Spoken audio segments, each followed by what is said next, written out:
Good evening, everyone. I'm Susan Sprung, National Executive Director of the Producers Guild. I'm thrilled to welcome you all tonight to a fantastic event, a spotlight on indie producers and the films that inspired them. This program is part of the PGA's Producers on Producing series. Tonight's conversation is the second event of the Indie Spotlight series, which is programmed by our incredible Independent Film Producers Task Force. Our thanks to the entire task force, and in particular, Marshall Persinger and Elizabeth Stanley, for all of their dedication and hard work on this event. Now, it's my pleasure to welcome our moderator and host of tonight's conversation, Ann Carey. Ann is president of production at Archer Gray, and her extensive credits include the Netflix film Lost Girls, Academy Award nominated Can You Ever Forgive Me, as well as Academy Award nominated 20th Century Women. Please join me in welcoming Ann Carey. Ann? Hi, Susan. Thank you very much. And I am here today to talk about a producer I greatly admire, Amy Robinson, and we're going to talk about her film After Hours. Amy Robinson began as an actress, but transitioned, most famous for her role in Martin Scorsese's film Mean Street, but she's transitioned to producing in the mid-70s at a time when more and more women were turning to producing and becoming studio executives. Amy's career as a creative producer dovetailed with the rise of independent film, but also has spanned a variety of different phases, but certainly the independent world and the studio world coexisting. And at a time when powers were reaching out to more sorts of independent personal filmmaking, she got her start as a producer. She was partnered with Griffin Dunn and Mark Metcalf for a number of years, and they produced a movie called Chilly Scenes of Winter. In 1982, Amy and Griffin started a company that produced a number of films, Baby It's You, Running on Empty, White Palace, Once Around, and After Hours is one of those films that we're going to talk about today. She and I have also collaborated and continue to collaborate, and we'll circle back to that later. But I want to say hi to you, Amy. Hi, Ann. I'm happy to be here, and hi to everybody who's out there listening and watching. We're both coming to this Zoom from New York, and After Hours is, I think, a quintessential New York movie. I currently live in Soho, and the Soho of After Hours feels a little bit like the Soho that we have now. In 1986, the film won the Independent Spirit Award for Best Feature. Martin Scorsese won the Cannes Film Festival for Best Director, and he also won the Independent Spirit Award for Best Director. But the thing that I found most interesting when I started to dig around in the history to get ready for this was that in 1983, his career was at a bit of a low point. This is a quote from him from Entertainment Weekly. He said, "I was watching TV and I heard them on Entertainment Tonight saying, 'Coming up, the movie flop of the year.' So I stuck around to see what it was. What was the movie flop of the year? And they came back and they said, it was The King of Comedy. I was the flop of the year. And on top of that, I was planning to make Last Temptation of Christ, which had just been canceled. So it was a double whammy. I had nothing lined up, and I knew I was going to have to start over." Amy, it's at that point that you reached out to him. And I think there's some good stories in there. First of all, the story about how you got the script is a fun story, but then how it got to Martin Scorsese as well. Well, I got the script as far away from New York as I guess not as far away as you could get, but high up in the Wasatch Mountains in Utah. And it was the very, very early days of Sundance, and not the festival. It was the June Lab, and I was an advisor. And in those days, it was pretty wild and woolly, and everybody just showed up at the mountain, as we called it.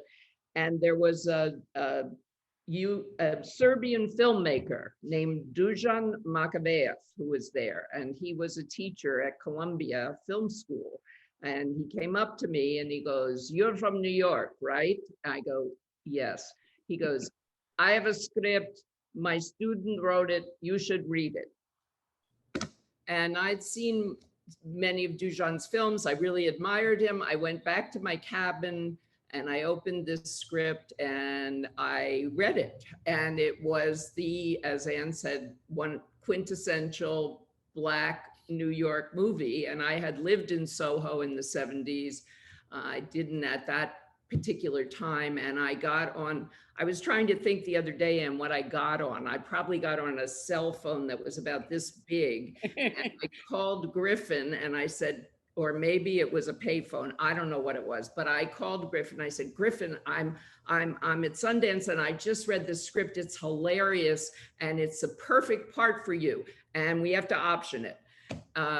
And of course, this poor kid, Joe Mignon, who wrote it, he had no idea what was going on, really. I mean, his teacher had just handed me the script. He was a student, a film student, and he was beyond thrilled that we were going to option it. But what then happened with a director of Marty's stature was really beyond his recognition. And the truth is, we went around with the script for a while and people had two reactions. They said, this is the most terrible thing I've ever read and it gave me a very bad headache. Or this is so funny and so dark and so odd. What can we do? And there was a brief period of time, and this is a whole other story. I won't go into the details, but there was a young director that we had seen. He'd made a line cartoon, a short called Vincent, and we tracked him down, and that was Tim Burton. And he was wanted to direct it, but he literally was this odd guy. He had a lot of pictures of people with scissor hands and strange other pictures that eventually became iconic movies, and we couldn't raise the money. And our lawyer was Marty's lawyer. And so he was very involved in knowing what Anne just described, where Marty was at this low point. And I knew Marty, of course, because I had been in Mean Streets, and I knew Marty had a great sense of humor and a very dark, bleak sense of humor, which a lot of people didn't think about him. I mean, obviously, King of Comedy, which is actually a great movie, was a comedy, but they said, why are you going to him? And I said, he's going to like this. It's going to be up his alley. And he did. And that was the beginning. That's great. There's another quote by him. He said he was looking for something, if he could go back and do something in a very fast way, sort of all style, to show people that they hadn't killed his spirit. And then, and one of the things that you and I talked about the other day, just getting ready for this, is you'd said that the way that the movie, you know, the making of the movie at night in the summer in New York City, like the making of the movie and the movie itself in some ways were compatible. And that was an interesting statement, because that's so often the case, right? The conditions in which you make a movie so deeply impact the movie itself. Yes, it was true, and that was kind of purposeful. And just to back up a little, I think we had just come off doing a movie called Baby It's You with John Sayles, and we had you know, the movie making. Griffin and I were being financed by the studios, but they were kind of doing it under the table, and they were very low budget, and the studios were making lower budget character-based movies at that point. So we had put together a pretty great group of people. So we brought along with us, I mean, the first person we brought was Robert Colesberry, who had worked with Marty on King of Comedy, but was also our line producer and unit manager on Baby It's You. And Griffin and I loved Bob, and we knew that he had just worked with Marty, and we thought that would be a good combination. So we said, produce this movie with us. And the other person, key person we brought along, and it was Michael Ballhaus, who shot Baby It's You. And we had seen this little movie that he had done of course he did all the Fassbinder movies, but he had done one movie with a guy named Peter Lilienthal, and I meant to write this down, that starred Joe Pesci. This was way before Raging Bull. And we got in touch with Michael, and he and John met, and we actually showed Marty Baby It's You, and he just loved the way it looked. And so Michael came with his crew. Our production designer, Jeffrey Townsend, came. And the thing about Marty, and the thing about people who are really wildly talented and know it and believe in it, is they're very collaborative. They're not afraid of collaborating. They're not afraid of it being somebody else's idea. If it's a good idea, I really learned this from Marty. You know, he would take an idea from anybody, and this is why actors love to work with him. He'll get what he wants out of the actors, but if the actors want to do something else, and he's a great audience. So we brought, because we had just done this, a lot of people who could do what he wanted, which was to work down and dirty and fast, and to shoot all night, every night.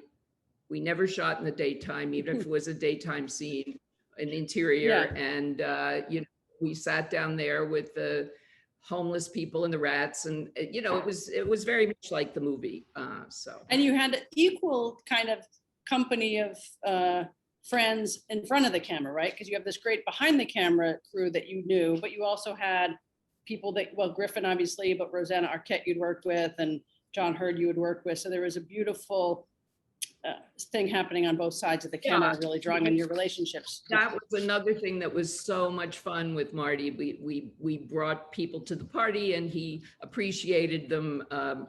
Rosanna, John Hurd, my friend Robert Plunkett, who is the one person who lets Paul into his house and is kind to him. And then we auditioned with Marty lots of people like Linda Fiorentino and Will Patton, and then Marty's cast of characters who he likes to put in movies were all in the movie too. So it was also a movie where everybody just basically were, other than Rosanna and obviously Griffin, everybody kind of worked for a week.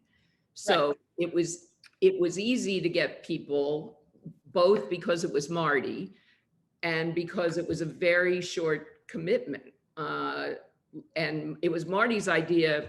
Cheech and Chong were Marty's idea, and fantastic. And a lot of you could walk to work, which is nice. There was this funny quote. I'm sorry. Bob and Marty lived in the same building by accident on Duane Street. And most of the prep we did between their two apartments on Duane Street. That's very funny. There was this great Vincent Canby, because it had, oddly at the time, sort of mixed reviews, although I think it sort of transcends whatever that was. But Canby said this thing that I liked. He said, "After Hours is not ultimately a satisfying film, but it's often vigorously unsettling." And he says about the movies of that time, in this season of homogenized pap, that should be read as praise. And I think more and more, as we see this marketplace that's so crowded with stuff all the time, what does rise above the homogenized pap is the stuff that we look for. And that movie did it then, and it still does it now. It was really, really fun to watch. Well, I think the testament to Marty, really, and to Joe's script, is that this movie has had a lot of people pay homage to it, and other people just imitate it. But as recently as, time is so strange now. It was before the pandemic. The Safdie brothers, said, Good Time is our homage to After Hours, and they asked us at Metrograph to present it, to present After Hours, so that they could talk about it and say why it had inspired them to do Good Time. And I think they are young, wildly talented directors, so that was kind of thrilling for me. Yeah, that's a terrific compliment. The other thing, I thought maybe we talk about just as, produce your approach to producing in general, and we can talk a little bit about our own history, because I did meet you in 1994 because I was working for a director named Joe Rubin, who I'd known from when I worked at the William Morris Agency, and you came over to be his producing partner, which, knowing your work for me was a real exciting addition to the little company that Joe had put together, because he had just made all this money on Sleeping with the Enemy. So the studio had given him a deal. And I think Joe thought producing was going to be easier than directing, as directors often do. But then you came in, I think, showed him how it really happens. And I think one of the things I learned from you the most over that time together was you were so practiced in finding material that you really believed in, but also in holding on to it. And that sometimes meant the studio wrote a big fat check for us. And sometimes it just meant that you knew what you loved and you knew where to find it. And it didn't have to be the biggest, most expensive thing. I also learned from you that it's really producers who end up doing so much of the work with the writers, and the directors often come in later. And the rigor that you bring to developing projects was something that I admire. And I think, like I said, really learned from you. But you've often talked about how finding material is the most important thing you can do as a producer. Can you talk about that a little bit? Yes, and I thank you for saying all those wonderful things about me, Anne, but it was also incredibly true that when, after Griffin and I split up our partnership, I was offered it's lonely producing. So doing it with a partner is very, I like it. And I wanted to stay in New York, and this opportunity afforded me the chance to stay in New York. And Anne was a big draw because Anne had great taste, and Anne knew everybody in the literary world, and Anne had her tentacles out. And we learned as we got to know each other that our tastes really meshed. But I think I learned about I think the most important thing a producer has is his or her material. That's what is important. When people say to me, I want to be a producer, I say, what is it that you want to produce? And we learned this on our very first picture, which was a picture called Chilly Scenes of Winter. And it was based on Anne Beattie's very first novel. She'd written a lot of short stories, and I read her short stories in the New Yorker. And when I saw she wrote a novel, I bought the novel. And long story short, I gave it to Griffin and Mark, and we're not producers, but we decided we were going to option this book. And Mark Metcalf got a part in Animal House. He played Niedermeyer, and he got paid $3,000 for that, and he used $2,000 of it for us to option the book. And once we had the book, we controlled the material, and then people started calling us, directors, and writers. First, Michael Weller, a very well-known playwright, called us. Yeah.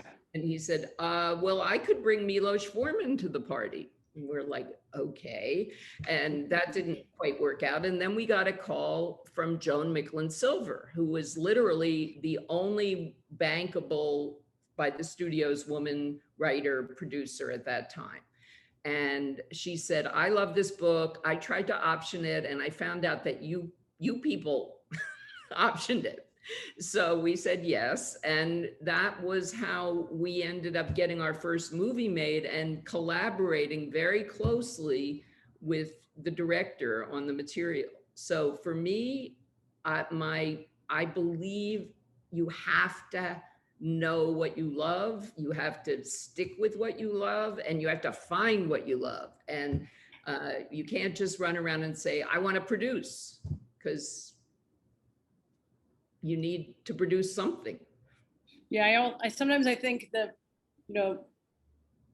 that story that you're telling is like the producer who finds that piece of material is then it's about creating the centrifugal force, right? Then you start the spinning, and as it spins around, various elements start to stick to it and sort of define what the movie makes. But somebody has to start that spinning. And I think when you fall in love with a piece of material as a producer, that's what you begin to do. The other thing, I guess, you have another quote that you loved, and I'm just going to keep quoting you because you said every film is like starting a new company. And you talked about that a little bit, that you work with different people from your past and present, but you also said each project is its own little war, which is a quote that I really love, because in that quote are both the promise of the potential of finding a great story and then sometimes the hell of what happens doing it. You've been doing this for a while. You still have that optimism about cracking open a book or a script? Well, I just want to go back to the war quote, but the Mhm. reason to me, it's really the shooting of pictures to me is like war. It even has the same terminology. You know, you've got a lot of heavy equipment. You have to stage things. You have staging areas.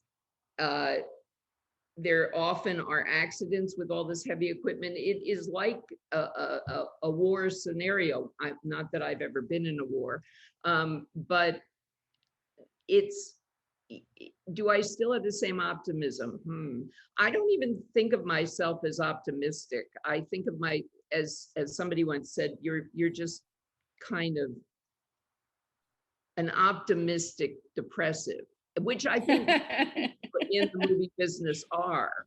Yeah. And yes, I often have as I said to you the other day, and sometimes when you get a script in, Anne and I are working on a project together right now, and we got a script in, and I always have the same feeling, like I don't know if I want to start it, because what if it's not as good as I want it to be? It's always, there's always that fear, and then you start it, and then you see what's good about it and what's bad about it, and then we and Anne and I just did this yesterday. We start to talk to each other as the producers and say, well, you know, this is what I think, and this is what you think, and how are we going to approach the writers about this, and make sure that we're not going to drive them berserk with our notes, and make sure our notes dovetail, and then it's kind of that part of what we do is fun. That's the fun part. The unfun part is what I call Wilma Loman.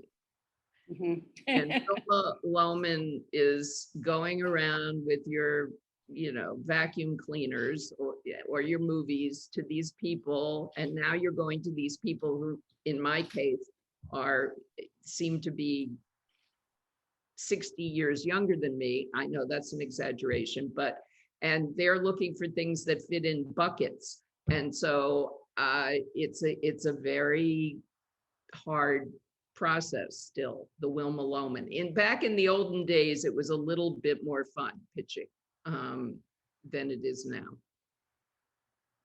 Yeah, and you know, things, the consolidation that like happened today with Amazon and MGM is interesting, and what that's going to do for all those people in the landscape. So the idea of, you need to have good taste, you need to have good relationships, and you need to have a good lawyer. I think all those three things are true ultimately, particularly when you acquire rights and you hold on to rights. And I've had this same experience, and I know you have. A lot of times it's about holding on to things during the fallow periods when nobody wants them, and then suddenly there's interest, and you have to be protected for all the amount of time that you've invested, even if it's not so much money, it's just the time, you know, the time and the real life commitment to something. So having a lawyer can help protect that's important. Yeah, and to try and hold on to your rights as long as you can, because when you make movies for the studios, or what used to be the studios, at some point you turn the rights over to them. And that's always a scary moment. So you have to make sure that you've got safeguards in your contracts, and that you are not going to get shunted aside because you have turned this over to the financing entity. And that's always tricky. And I agree with you. You have to, even with the projects that you're not sure what's going to happen to them, you have to hold on to them, and maybe pay that option money that you wish you didn't have to pay. for another year or another 18 months, even though there's like no action. If you believe in them, If you believe in it, yeah. believe in it. And you have to have a come to whatever moment and say, do I still believe in this? Of course, there are projects that I've worked on over the years that I tried really hard to get made and they didn't get made. And then there are crazy things like another thing Ann and I did, just resurfaced, something that didn't get made, and all of a sudden it came back to life a little bit. And then it crashed again. It And came then back to life. It came back to life in a really big way, and then it crashed again. It never goes away. And I think one of the other things we talked about was, don't just be chasing the hot thing. It's always good to chase the hot thing if you can, and if you have the finances to be in a bidding war. But there's so much material out there, and there are things that are in the public domain, and there are things that are forgotten, and there are books that you might have read 10 years ago, and you thought when you read it, gee, that would make a good movie. Think about it again. Go back and reread it. You might find you were wrong, or it doesn't appeal to you anymore, but you might find you were right. And it might be much easier and much less expensive to get that piece of material now. Yeah, I have a thing that I'm working on that I, for many years, was developing as a film at a studio. Didn't happen because the studio changed hands. And then it went into television for a series for a while. And then it didn't happen there because series of things happened and people change hands. And now I've got it back developing it TV as a limited series. I just love this story. I love the characters. They're some of the best characters I feel I've ever encountered. But one of the things that's interesting about now is the fluidity of format and shape and how it can go. So to go from independent movie to network TV to sort of independent TV limited series, it's just about finding the right shape for this particular story. But I think I'll get it. Yeah, well, I think the kinds of material that you have made as movies, which is so character driven and such wonderful characters, is ready made in some ways for these other formats. And it's very exciting to be able to explore that, because obviously, as we know, with a movie, you're trying to fit a lot of things into an hour and a half or maybe 2 hours, and with some of these things it could be 6 hours, it could be even more than 6 hours, and maybe you don't have enough, or maybe it will be enough, and it's luxurious, and people are so attracted to watching these series. They get hooked on the characters and they binge watch, and I understand. So we'll see if it happens. Maybe it'll happen on the one we're working on together. Yeah. I think that's I guess those are a lot of my questions. But I know the other thing that we had talked about is that gut check of if you can afford to hold on to something, what do you want to produce? Those questions in among themselves. But I think the other thing, and it goes back to a question that's such a topic these days of sort of sustainability, but one of the things that we talked about is a producer needs to know that they can sustain and thrive on an insecure life. I mean, you have to somehow want that volatility or not mind that volatility to be a producer. Yes, and I think it's very tough, because producers, and again, this is something that really should be remedied, you may get a little bit of development money, but you actually spend a tremendous amount of time developing, and then the producers don't get paid until the movie's greenlit. And back in the day, and Griffin and I were very lucky, and then I was lucky with Joe, and I was lucky on my own, the studios did make more overhead deals. And they also wanted people in New York in those days. They wanted people who knew book people and knew theater people, and were a little bit outside of the norm, because they made these even after I started making more expensive movies. They weren't the $100 million movies. They were Right. the 40 or $50 million movies, and they were still character-based movies. And the studio made a bunch of those every year. So it is a very tough thing to stay afloat and to start out. And you do have to gut check yourself about that. I would assume most of the people on here are professionals, but Anne and I also taught a class together at Columbia Film School. And one of the things I would say in my section of the class is, are you sure you want to do this?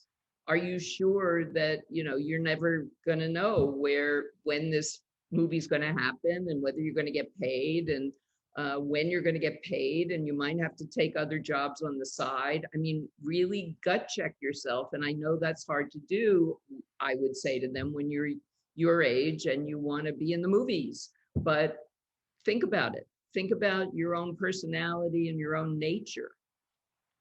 Right. I think that's true. Anyway, I think maybe we can open it up to questions. Let's see what we have here. There are some question here from Zelly. I'll just read it out loud. How can you ensure that you will remain on a project? What does the contract need to say? Well, that's a good question, because there are obviously probably ways you have to be pay and play. You can't be pay or play. If you're pay or play, they can pay you off the picture. If you're pay or and play, they have to pay you and you have to be in the picture. Does that mean you might be shunted to the side? It's possible. So part of it is what Anne said earlier, is you have to make relationships with both your financing people and your creative people that you're working with, and make sure that you're an integral part of it. And as I said, and this was just such a wonderfully lucky thing, in our early part of our career, and my career, we worked with Joan McLean Silver, John Sayles, who was just starting out, Sidney Lumet, and Marty Scorsese. And none of them pushed us to the side. They respected that we brought what we brought to the party, and they were we were part of those movies in very, very deep and strong ways. And I do think that's another gut check, which is choose your partners carefully, right? Because you're going to be with them a long time. So, like you said, the confident people are not afraid to collaborate, and I think that's something to keep an eye out for. It's another one. How much did Joseph Minion script for After Hours? How much was Joseph Minion script for After Hours, if any of it, revised or rewritten prior to the shooting, and who executed the rewrites? Joe executed any rewrites we did. There was no other writer who was ever on it, but we did confer with Marty. We all conferred together. The script was it was longer and it was darker, and we weren't sure what the ending was going to be. We had several ideas for the ending, and that was a collaboration among all of us, how it ended. But Joe did all the rewrites, if there were any. There weren't that many. The script really existed. I love how lean the movie is, though. It does, because it's not very long and has such a great antic quality to it. It was very long at some points. Yeah. I was saying to Anne, there were a couple of friends and family screenings that we did, and this is Marty's want, and he works with Thelma, and they're a brilliant combination. But his cuts tend to be long, and then they cut them down. But people came out of those early cuts and they were kind of shell-shocked. It Shell was, shock, yeah. it was too much. So it got But, lean. but he listened. Here's another question for Marshall, actually. What made you know you wanted to produce, and what movies influenced you to do so? Well, I think having started off as an actress, I think I was an okay actress, but I did not like the process of auditioning. I didn't think I was a great actress. I was pretty depressed by having to wait for other people to give you work and what you had to go through. And it wasn't a conscious decision by any means. I mean, it was literally that a summer in New York. It was the summer of the blackout. It was the summer the Bronx was burning. It was a big summer, the summer of Sam. And that's when we read the book. And that's when Griffin and Mark and I decided we were going to produce this. And it was about the material. And we didn't know that much about what we were doing. But what I learned through that process is what I liked was being involved through the whole process, from finding the thing to thinking who could write it, to finding a director. So you were there for the whole process right up to the moment, when it was in the theater and you were scared to death and standing outside handing out flyers trying to get people to go see this movie. Maybe this consequential year will drive some other mad individuals to become producers as they reevaluate their life. Here's another question. Is there a kind of project that you would like to produce that you haven't yet? Well, I think there are a couple I'm working on right now that I would like to produce that are kind of dark and noirish. I haven't done that. And other than that, I just look for a good story. I don't think I look at genres so much as do these characters grab me? Am I moved by this? What can I bring to this party that somebody else can't bring? And I think with the one that we're working on, which is going to be television, I'm interested in exploring that format, that limited series format. I'm interested in that as a new thing. That's a good point. I think I've never done television, and we are working on a limited series project, and I think that I love the big screen. I went to the movies as soon as they said you're allowed to go to the movies, during this pandemic, and for me there's nothing like that, and I hope it will remain. But yeah, it's fun to explore new mediums, so we'll see. We'll see. Somebody's saying, do you think After Hours could be produced and shown theatrically today? And what would people think of it? I think it could.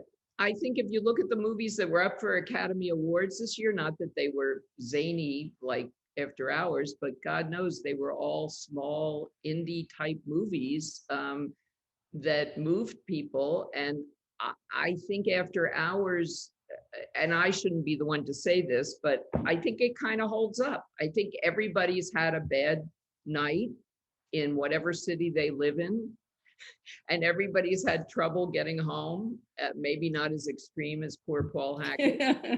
And I also think, and some people have said this to me, which is that it was also a fantasy for people who didn't live in New York of what New York was.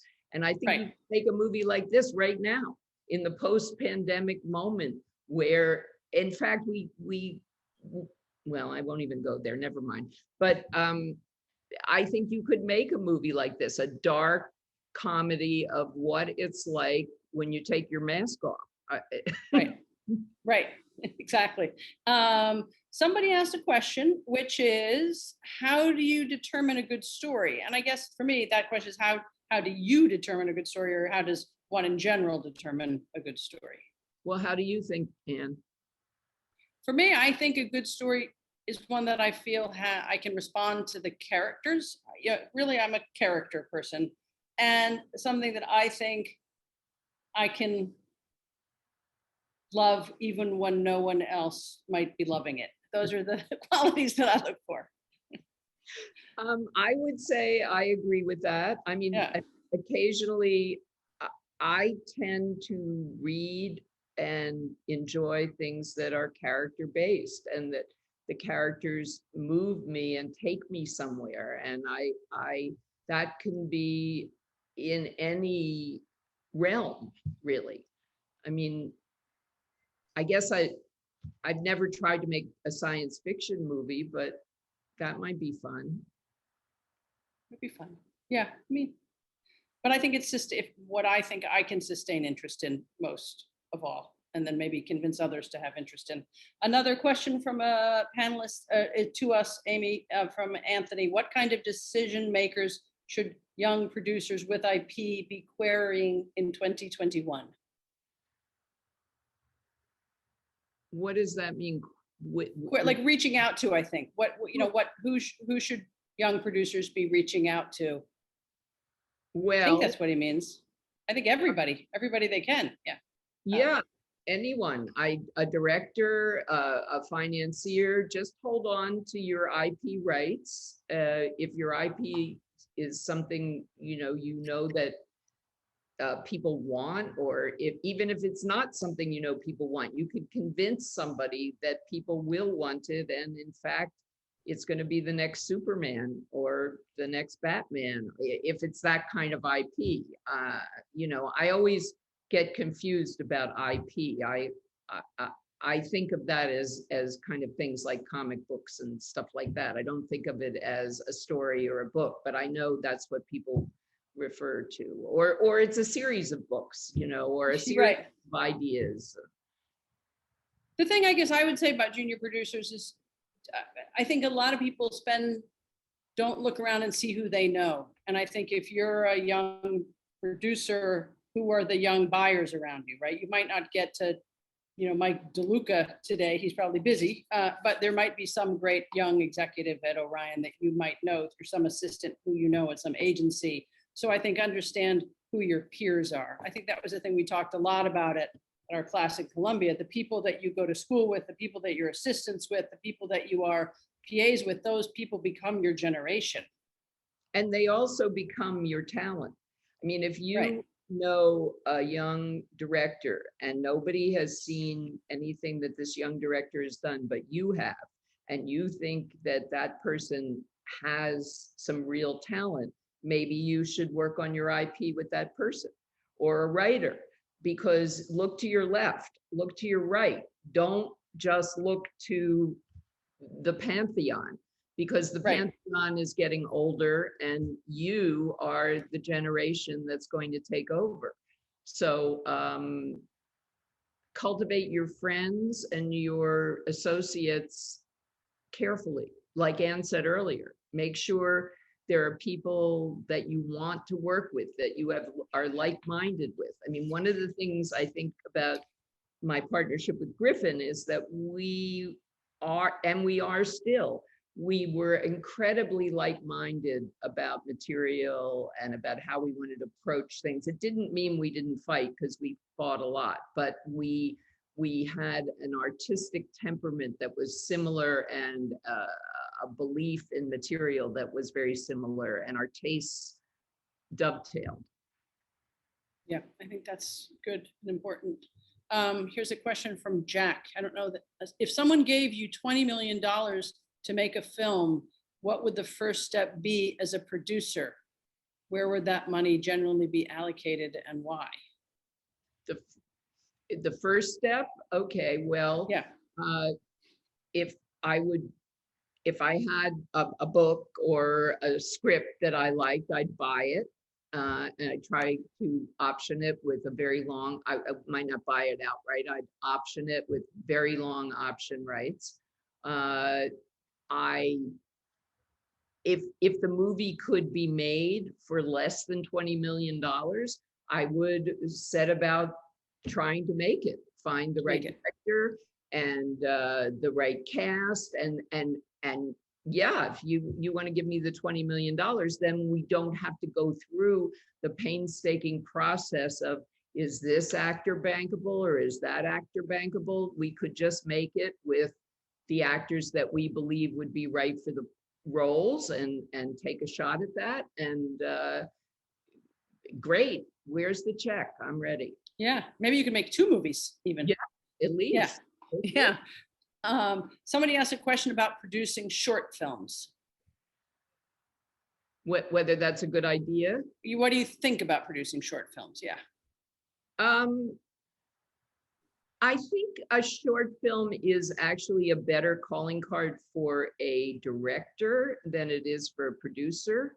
I think it's fine to make short films, but I think the glory or the what is established is more for the director than for the producer. Yeah, I think so. And I think that they're not, there's no real financial gain from making a short film. I agree with you. And then we're getting close to the end, but I have to ask, I think the inevitable question that somebody asked, which is how does an independent producer make a viable living in today's market? And thoughts on the producers union? Well, I'm not going to really address the producers union right here because this is a PGA event and I don't want to talk about that. But I do believe that the producers didn't have a union because back in the olden days, they worked for the studio and they were considered management. So when the Actors Guild formed and the Writers Guild and the Directors Guild, producers did not form a union. And that was a very, very terrible thing because producers don't get residuals, there are no rates, it was a bad thing. And how do you do it in this environment? My flip answer is invest in New York City real estate. But I know that's not a fair answer because I think it's very, very difficult. I don't have an answer for that. I'm sorry. And I think one of the answers, I guess I would say when I think about it, and it is, I think that it goes back to the sort of spirit of collaboration, or like you said, what you built with Griffin, or what I was part of in some of my early producing ventures at Good Machine, or even This Is That afterwards, where we were sort of a collective of producers. And there was an understanding that we would produce and we would recognize our own strengths, and 3 producers could make more movies than 1 producers. And we sort of would put it in a pot together and sustain off that. So it was sort of locking arms. So I think an independent producer is not a producer who is alone, but a producer who is thinking independently. And I don't know that that's enough of an answer, but all I know is it's how, we did it in the day. And maybe we did budgeting or production services, on the, in the fallow periods of our own movies going, or somebody would hire us to do the American part that was coming over from a European movie, or whatever the things were that brought a little bit of money into the company. And I think we always knew that we had to run a company as if we had no money, right? As opposed to running a company based on profit that we didn't yet have. So I think it was a very lean approach to a sort of collective promise that we were going to sort of hold hands and do it together. And I think, that's a great answer, because I think bonding together and making a collective, and also having the talent within your collective to do some of the things Anne's talking about, like make budgets for other people, or do the line producing aspects of producing, can generate some income for you. And of course, what you hope for, and they're still out there, is that you'll make a movie and then the guys at Amazon are going to say, gee, that was a pretty good movie, maybe we'll give you a little bit of an overhead deal, and Right. something there for you. But finding a way, maybe with other people, to sustain yourselves is very, very, very important. And I think having different skill sets, post-production, supervising, all the things that we need to. But I think if you're going to form a collective, make sure that you have different skill sets, that you're not all good at the exact same thing, because then again, your reach is not as long as if you filmed a collective with people who extend your reach, you know. I think we're almost out of time. One more question. Oh, what is the importance of working at a talent agency or management company to get to becoming a producer? What is, I guess I can, yeah, the you, importance of working at a talent agency or management company. I mean, for me, I spent 5 years working at the William Morris Agency in New York, and I consider it, you know, it was such a huge learning curve for me, because it was the ability to see the entire industry. If you were a smart person and read a lot and was curious, you could, it was all there. Every single department, the theater department, the television department, the book department, so there was just a great aerial view of the industry that I think as a producer and as an independent producer, you often don't get. When I went to Good Machine, and I was really the first one who'd been inside one of those companies, it was an asset that I had that nobody else had. And also, I think of what I learned there about material and finding material and learning the literary business, both at the agency and outside of the agency, was important. And then just the general Rolodex of who everybody is everywhere. You spend 2 years being an assistant and you'll know absolutely everybody's phone number. that's another good point too for the younger producers. Yeah. The people who are, I know nobody makes phone calls anymore, but occasionally they do. And the people who are answering the phone and the agents you're trying to get to is probably the next big agent.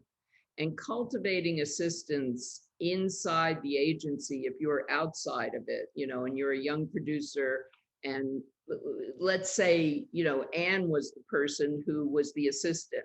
You should get to know Anne, the Anne of now, and go out for a drink when we're allowed to do that with the Anne of now. And she will say, hey, there's this young writer who just came through, and my boss doesn't really get it, but I think that the script that she or he wrote is fantastic.